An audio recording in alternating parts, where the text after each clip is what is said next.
Okay, we have a presentation tonight from Mr. Jerry Parks. And after this, we won't have to worry about how we're going to pay our bills ever again. We've got you covered. I'm Jerry Parks, 2729 South Main, and I'm here tonight on behalf of the Community Foundation of Des Moines County. Community foundations were authorized by the Iowa legislature, and they're set up to encourage people to use charitable giving to strengthen their own communities. The Community Foundation of Des Moines County was started in 2007, so it's fairly new.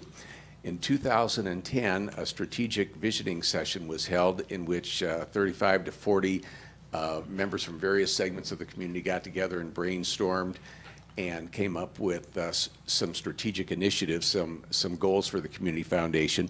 The two that the foundation accepted and decided to work on are, number one, projects which encourage people to come here, visit here, stay here, and live here. And it could be infrastructure, it could be events, anything that attracts people and gets them to, makes the community more attractive. And then the second initiative was that that Des Moines County would have a skilled and trained workforce. And so we have, some things that we've worked on in that respect. Community foundations work as endowments, which means money that's given stays there. It's never used up. Each year, the interest or the earnings off whatever money is in there can be dispersed for projects up to a certain amount. So anybody who gives to a community foundation, that your money stays there forever. Before he died, Benjamin Franklin set up two endowments, one for the city of Boston and one for the city of Philadelphia. Those endowments operate just like a community foundation. The principal never leaves, and it just keeps growing year after year, and those two endowments are still in effect and are now worth many millions of dollars, obviously, because it's been quite a while since Benjamin Franklin was around. The Community Foundation this year, we have two parts to the foundation. We have the Community Impact Fund, which is, we hope is going to be as large someday as the Whitty Foundation, and would operate the same way. Money from that fund would be used to finance projects of value in Des Moines County. The second part is other charitable organizations can have an account at the Community Foundation, and under the legislature's rules, if you donate, let's say to Hope Haven, which has an account with the foundation, if you donate money to Hope Haven, you receive a 25% tax credit on your Iowa taxes, which is very advantageous, very tax advantaged. So I want to real briefly read you a list for the City Council and all members of the audience. These are the funds that are on account with this Community Foundation and whose contributions would qualify for the tax credit. The Burlington Education Foundation, the Notre Dame Foundation Fund, the Des Moines County Historical Society Endowment, Friends of the Burlington Public Library Foundation, the Fund for Hope Haven, the Minneapolis Schools Foundation, Planned Parenthood of the Heartland Endowment, the SCC President's Circle Endowment, the Heritage Trust for Preservation and Restoration of Historic Burlington Endowment, Young House Family Services Endowment, and the Burlington Lightscape Endowment. So if any of those are the subjects of your past charitable giving, if you give in the future, you may want to direct that it be that money be sent to that particular organization's account with the Community Foundation. So this group, at the moment, we have our community account, our community fund. It's called the Community Impact Fund. And since we are fairly new, it's not huge. It's running about $80,000 right now. And this year we decided to take the earnings from that and make a disbursement in accord with our strategic vision. So we voted to disperse $500 to the city councils of the 5 incorporated cities of Des Moines County. And the other thing we decided to do was make a pledge to the SCC Building the Dream Foundation. So to touch on both of our strategic initiatives. We would like the money to be used for anything in the city. It could be a project, it could be infrastructure, it could be an event, anything that attracts people to Burlington, that improves the appearance of the community, you know, it's kind of at your discretion where you place the money. Hopefully, you know, the sewer separation, maybe not, you know, that's, I don't think that's gonna attract anybody here. Jerry, come on. But anything that encourages people to come here, visit, and stay and live here. So with that, I'd like to present this check for $500 to Mayor McCampbell and the city of Burlington. Awesome. I'll tell you what, we sure appreciate that. Yeah, thank you.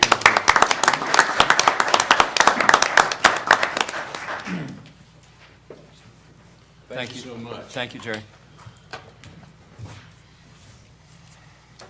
You gonna Okay. speak? At this time, on the agenda, we have the consent agenda. All items listed under item 1 consent agenda having been discussed are considered to be routine by the city council and will be enacted by one motion. There will be no separate discussion of these items, and if a discussion is desired, that item will be removed from the consent agenda and will be considered separately. On the consent agenda tonight is miscellaneous and finances and miscellaneous, minutes of previous meetings, payroll and city claims, beer, liquor, wine, and cigarettes, reports and bonds.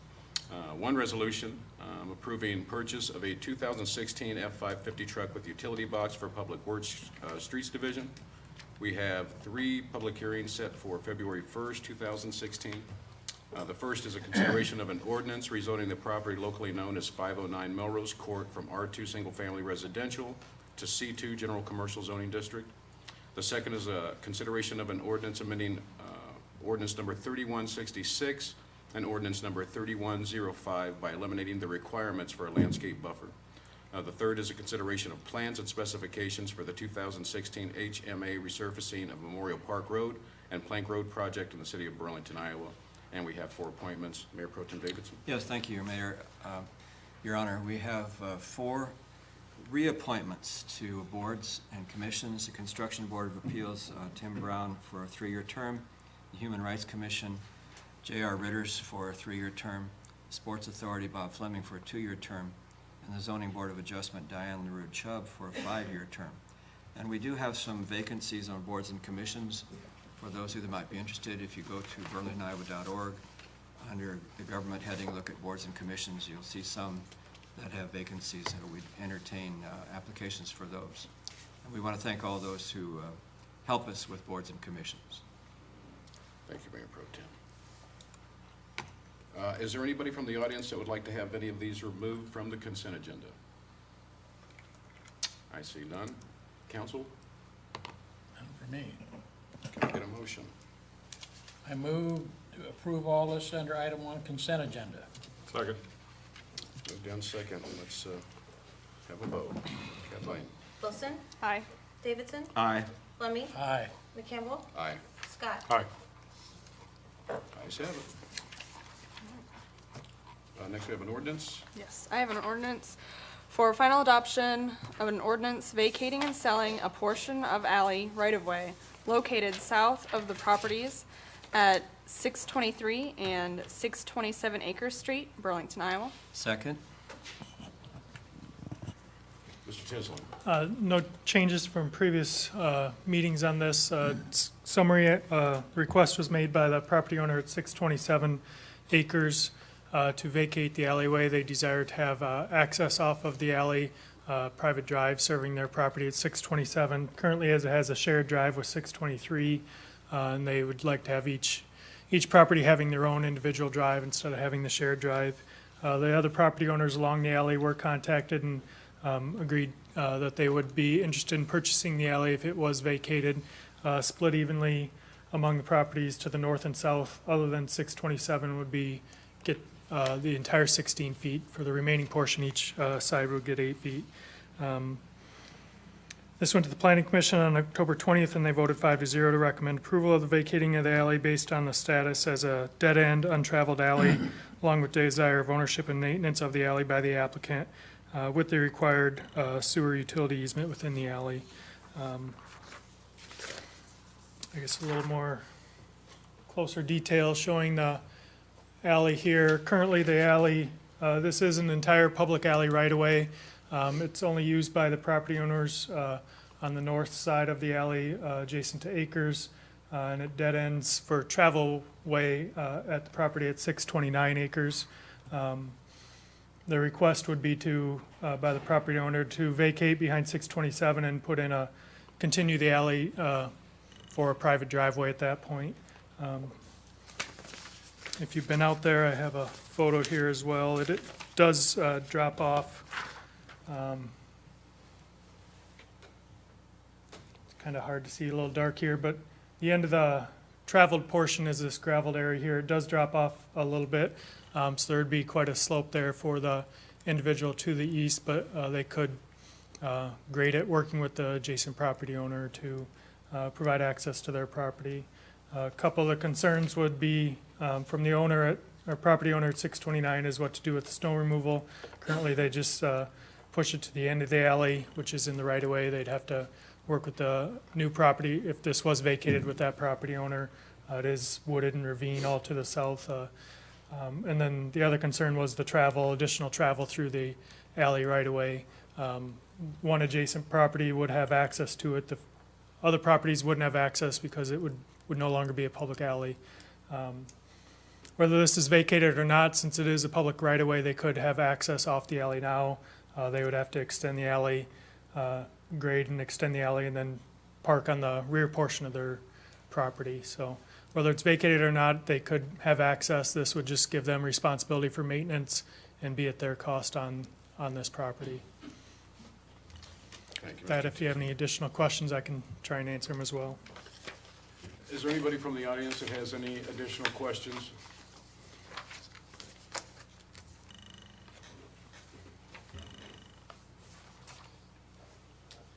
Greg Martin, 629 Acre Street. Good evening, Mayor, Council. I just have one question on the snow removal. Where would we put our snow removal? And then my other question, if this is passed, would that have to be brought up to city code?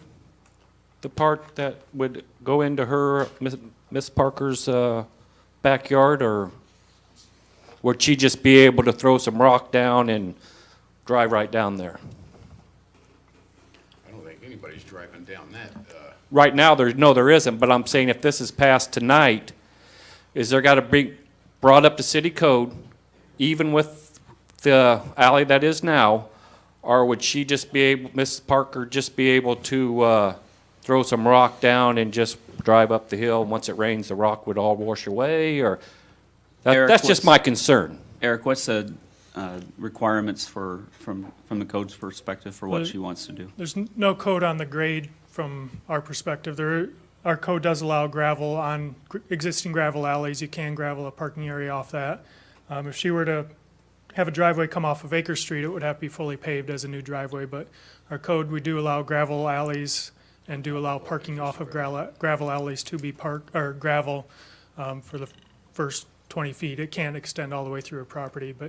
And there's not a code that I'm aware of that says you have to grade it level the entire length on her back property. It could have a slope. There would be some issues for her getting access or traveling that portion, but that would be up to her. Okay. Thank you, Council. Thank you, sir. Anybody else from the audience? Any questions or concerns? Council, you guys have any other questions or concerns on this? I don't. I would just say that it's going to be a challenge for Ms. Parker, but she would be able to do it whether we sell it to her or not. I don't. I would rather not have the responsibility of the property, so I'm willing to sell it to her. I can't see any reason why not to. It makes sense to me. Do you guys have any? We're good. Kathleen, let's go ahead and get a vote on that. This will be the final. This will be the final vote on this. Wilson, Aye. Davidson, Aye. Fleming, Aye. McCampbell, Aye. Scott. Aye. Okay. All right. This resolution, we already introduced it in second at the last meeting, and the only thing that was left to do on this was a discussion and vote. So, Mr. Tislin, can you give us what information? And I wasn't at the last meeting. It was discussed, but Chickendance has substantially completed their work on this project. There has been some discussion about some payments by the property owners. Somewhat aside from Chickendance, they have completed the work that is required are substantially completed. We are holding their retention money for 30 days in relation to the project for any liens or any claims that come up, anything that comes forward from the property owners for the work that was required to be completed. But that, again, is for the construction, not for anything related to engineering or architecture for the project or administration of the project. This relates to the construction on the project. This was tabled 2 meetings ago. The purpose for that, the request came from Councilman Anderson at the time, pending some closure in regards to the downtown property owners that were impacted by this project, and some questions about why the billing was being done the way that it was. I think there's still some concerns from the property owners. There have been a couple of meetings held. But the bills that are still, that there's some concerns about, would have to do with the engineering or architectural fees, not with Chick and Dance. We're recommending that the item that had come into question be that the city cover that. That was a general insurance that was on the original bill but never got distributed out to the individual property owners. There are no reasons why we would want to hold up payment to Chick and Dance. They have completed the work, and it's all been satisfactory and per the terms of the contract. Were they over in their estimate You know, it's different than the original bid. Was significantly higher than the engineer's estimate of probable cost. When they went through that process, some of the individual property owners made adjustments to what their project was, the scope of work to be done, to try to minimize the amount of work to be done. You had other properties where you had property owners who added additional work beyond what the original scope was, so we had some change orders along the way. So it's kind of hard to say. The overall cost, I think, Eric, would be accurate, is higher than what was the original estimate, but I'm not sure if it's higher than the original bid amount. Yeah, it's about $200,000 less than the original bid amount based on that value engineering down of the project. So the actual construction cost, no one has any concerns of the cost associated with what the work that was done. Their concerns was some of the architectural fees that came in after the fact. And when it comes to the architectural fees, the discussion that was had with the property owners had to do with, you know, the original contracted amount for those fees was in the 90-some thousand range. About 100,000. Ended up being closer to 145,000. Yeah. And a lot of that had to do with their additional work that was associated with some of the specific change orders with individual projects. Some of it was trying to make some adjustments to the overall just scope of work to be done, trying to get the costs down because they were so much higher than what they had originally been. And you know, some of the concern from the property owners was they didn't realize the engineering fees were going to be higher, and neither did we until we got them. It was just how the project went with the extra work that they put in, and Are those increases being absorbed by everybody, or is it? It's on a pro rata basis. The costs that were associated with that could be line itemed out to an individual property owner were put to those individual property owners. The remainder was done on a proportion of the overall bid cost that an individual property had. What is the city's additional cost?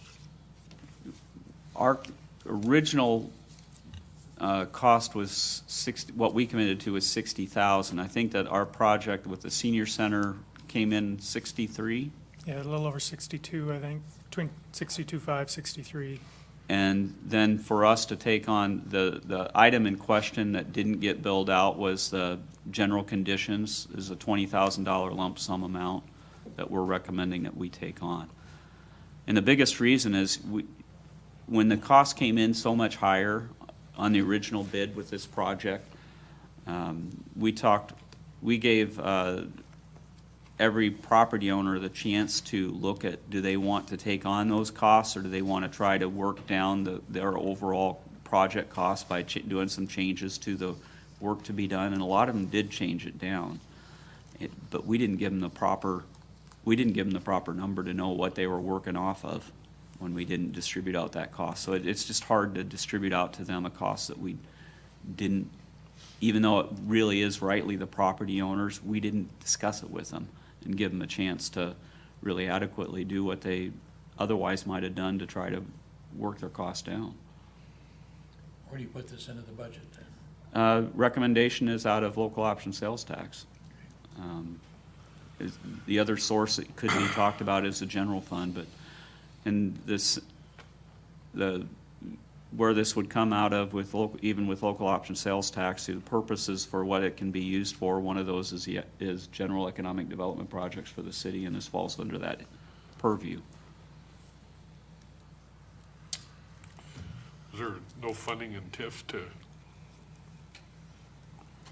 You could certify this as a TIF debt project. I hate to add a project of $20,000 to certify that as debt just because we can. I mean, it is. We could adjust the TIF plan, certify this debt, and get reimbursed for it. But that's not your recommendation. But that's not my recommendation, just to cover it. Well, I accept your reservation or your recommendation. We have to vote on it, or what do we do? Do you guys have any other questions? we're paying Chicken Den's 20,000 more It's part of the original bid. part, That's not part of this. They were paid, that was their first Yeah. pay invoice, was Yep. the 20,000. It just wasn't distributed to all the property owners at that time, based on their oh, I see, pay I apps. see But what there you're is an saying. additional $20,000 going out. That's going to be. No. The 20,000 was in their original bid. It We was just paid in their didn't first pay disperse it app. out. It just wasn't dispersed out on the ticket items that each property got when they first got their cost estimates. Was that an oversight on our part or on the administration part? Well, it's our part. And really we've had some internal discussions on this. We paid Southeast Iowa Regional Planning Commission $25,000 to do grant administration, but we didn't have them do this billing aspect. And we want to make sure as we do further projects that if we're going to have them do grant administration, we want them to do the full spectrum of it. And that, I don't know how that was originally set up. That was back in 2012. Yeah. And what we do, for example, with our housing rehab projects, with the CDBG funds that we have for those, we provide a local match on those. But they do Southeast Iowa does the grant administration. When that happens and they're doing an individual property and bidding it out and figuring out what the contribution is from the individual property owner towards the cost of a project, they do all the billings, they do all the bidding, it's all in their hands.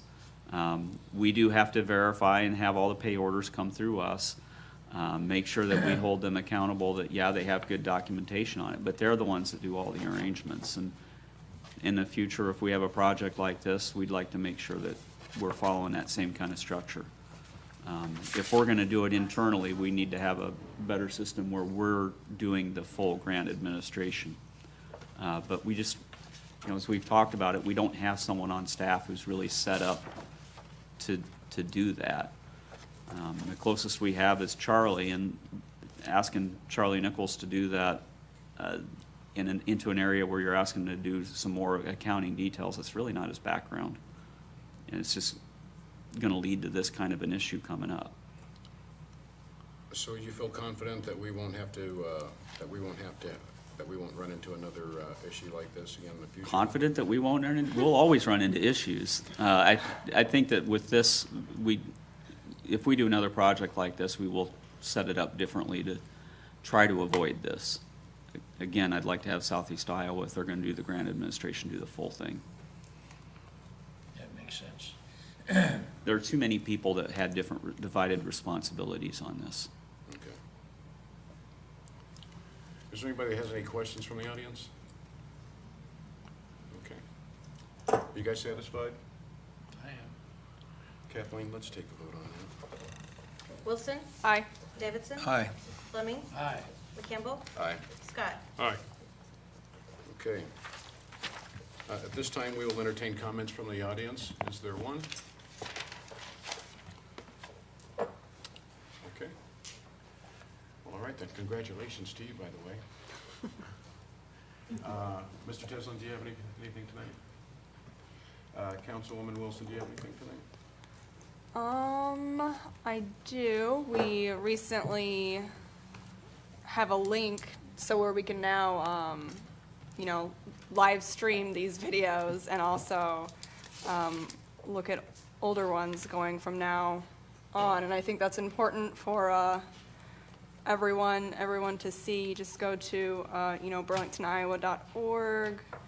Go down, there's a link. It says videos, agendas, and minutes, and it'll be the first link. So I think that's really great that we've got that up there now. Awesome. I agree. Councilman Scott? Nothing tonight, Your Honor. Okay. Tonight, my only question is, why isn't Martin Luther King Day a holiday? Well, I know that it is, but how come we're not,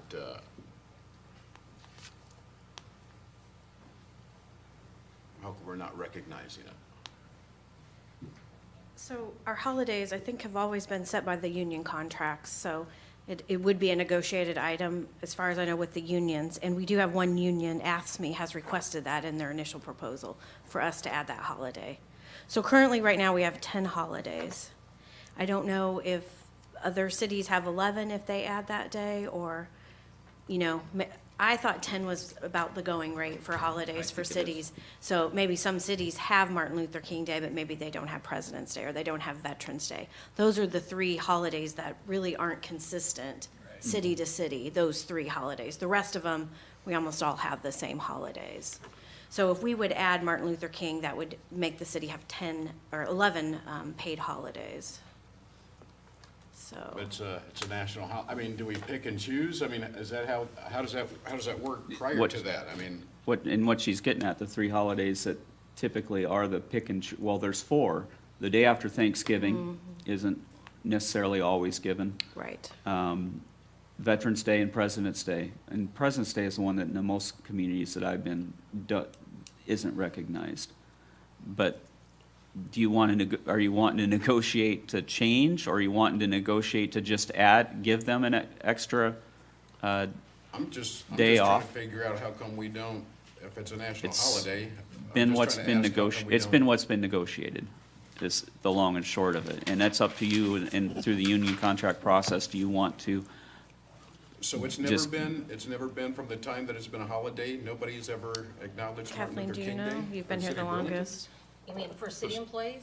No, it has not been. The city council in the past has forgone the meeting and held it on Tuesdays, but that was changed 3 or 4 years ago. I wasn't on the council at the time, but it was, as I recall, but it was, Why because was we were that still changed? able to, well, we were still able to make the, special event that they held back then, but it was, we Actually, didn't start council meetings it was on a until different 7 night. o'clock. We didn't have a conflict with council meetings with their celebration because it wasn't on Monday night previously. Then they recently have changed it to a Monday night. Let's see, No, it's we been on a changed Monday it. since I've been. We since I've been on changed the council meeting. We were meeting on Tuesdays. I just remember we didn't have a conflict for some reason, but since it's not a recognized vacation day for employees, I didn't see how we could justify not meeting as a council for that reason too. That was part of my reasoning for that. I believe for 10 years, we had meetings on Tuesdays during Martin Luther King. If it's a national holiday, I'd like to be able to enjoy the holiday, and I don't think, I don't think we should be picking and choosing. Then, where do we draw the line on that?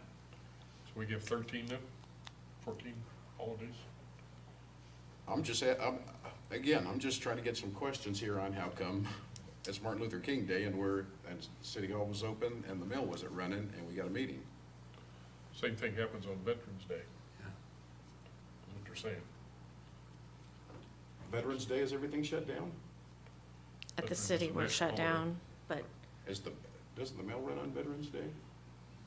no, I don't think so. I think that's a holiday. It's all tied I to know the union schools don't contracts. shut down that day. I don't think any schools shut down No, for Veterans I don't Day, think so. No, I'm sure they don't. so. So it's a union negotiated thing. But whether you have a city council meeting or not, I guess is a different issue, I suppose.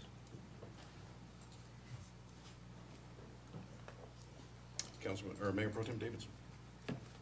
I happened to be in the office the other day when they were opening bids for the depot. That was an interesting time.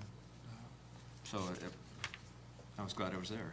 It'll be interesting when Steve has his report, when we get the bids back on that. Other than that, I don't have anything.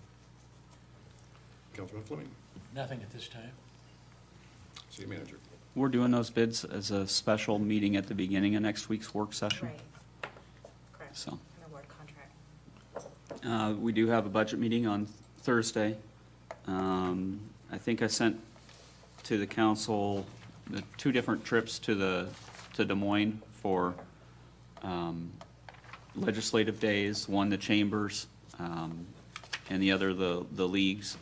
If you wanted to participate in either of those, just make sure you let Katie know and she'll make all the arrangements for that. Jim, did you attend Eggs and Issues this time? I did not. Yeah. And I don't really have anything else for tonight. So. Okay. I figured it was early in the session, so.